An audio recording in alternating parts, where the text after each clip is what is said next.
this video, I went up against a scrappy white belt. He defended everything I threw at him until this happened. On our way to the third gym leader, we stopped by the Cellar to gain some much needed practice before taking him on.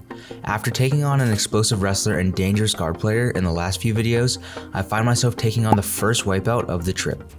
I'll start off the round by slandering my family name and already losing a few viewers due to sitting my ass to the ground. Then as Sam looks for an underhook, I negate it by winning the head position battle and keeping him at distance with that far wrist grip. I'll start to wrestle up, but I see an opening for my favorite attack. I'll trade my underhook for a whizzer and manually place his hand on the floor. Then I shoot onto a triangle. Fortunately, I didn't get my left leg high enough on his shoulder blades to keep his posture down, so Sam manages to block the attack and recover to a less dangerous position. As he then goes for a quick outside pass, I try to invert into an armbar, but nearly get caught with the guard pass if I hadn't posted on his shoulders and shrimped away. Before we continue, make sure to stick around to the end of the video to see how you can win free jiu-jitsu apparel. Sam begins his next move by diving for another underhook, but comes up short yet again. For me, someone who actively uses explosive knee cuts, I never commit my weight forward without the underhook. If I miss, I always settle my weight back and prevent my opponent from snatching something up in my off-balance state. Sam actually does a good job following up with a double unders pass. However, I utilize a technique I learned early in my white belt days by underhooking his shoulder and locking on to a move I call the origatami. I'll then use a butterfly hook on my left leg to lift Sam and sweep him right into side control.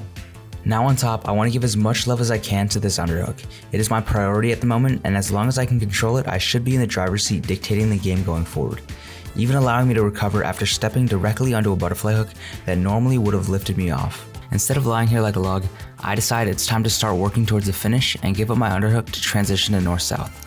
Now in everyone's favorite off-the-mat position, I'm going to start hunting for one of my favorite chokes, the north-south choke. I start by wrapping my arm under his neck and driving my ribs into his face. The last piece that I need is to get my arms clean above his head, but he's making that difficult by blocking in my shoulder. Sam gives a Hail Mary bridge and fires up to his side right before I'm able to lock in the choke. I'm now forced to transition to a different submission, so as I go for the darce, he closes in his elbow, blocking the underhook. Then this time he really explodes up, allowing him to escape side control. I make Sam respectfully eat the mat with a head crunch, allowing me to shoot in a darce. However, Sam keeps his shoulder wide, allowing him to block the pressure that I need to finish the submission. In an attempt to collect the arm, I roll right under my head and try to drag it back with my leg, but Sam displays brilliant defense by pressing up against my hips to block my leg from coming through. Eventually, I let go of it and transition into mount. As I try to dig my shoulder into his jaw, Sam does a good job at hip escaping up to his side. However, I switch my base and mount, allowing me to continue to pressure Sam and force him to react or get submitted. I'm keeping my right leg tight against his hip to close off the space he needs to re-engage his legs. Eventually, Sam decides it's time to get this scrawny Chamorro kid off of him and goes 2-on-1 on my leg to push me away. Unfortunately, the jungle Asian in me comes out and I surf around to his back. Sam will then hit me with a ghost escape, but I keep control of his right elbow, and after defending my triangle, north-south choke, and darce, I finally find my opening. One thing to note, you don't always have to have both your legs over your opponent's torso and head for an armbar. As long as you have your knees pinched and you're extending their elbow at the correct angle, you can finish armbars with both legs cleared on their head.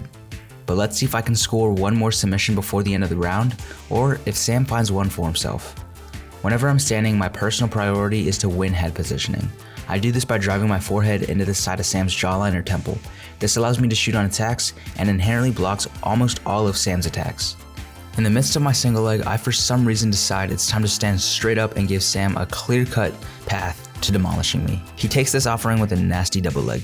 With vengeance on his mind, he continues to press forward, disrespecting my guard with a knee slice, and this time finds that underhook.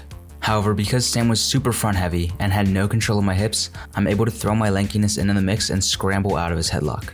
Knowing I have to be a lot more careful, I actually start hand fighting and off-balance Sam with my hooks. As he's trying to regain his balance, I scoot off to the side and drag him down to my level. Throwing away everything I just did, I give a half-assed attempt at a flying armbar and put myself right back to guard. Sam nearly slides into side control, but the Thunder Thighs make their presence known and defend his oncoming attack. Sam will switch up his strategy by dropping down onto a body lock, but I catch him right before he settles his pressure and I find a butterfly sweep to come back up on top.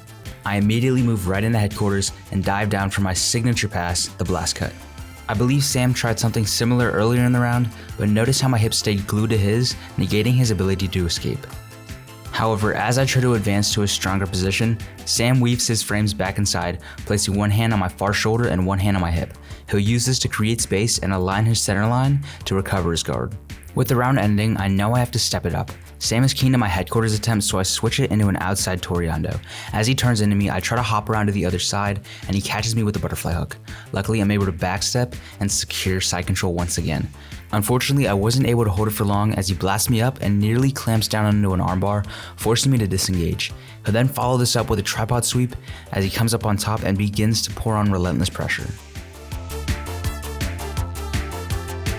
Sam swings himself around, stacking me on my head, but luckily the bell escape triumphs once again as the round ends and prevents me from misery.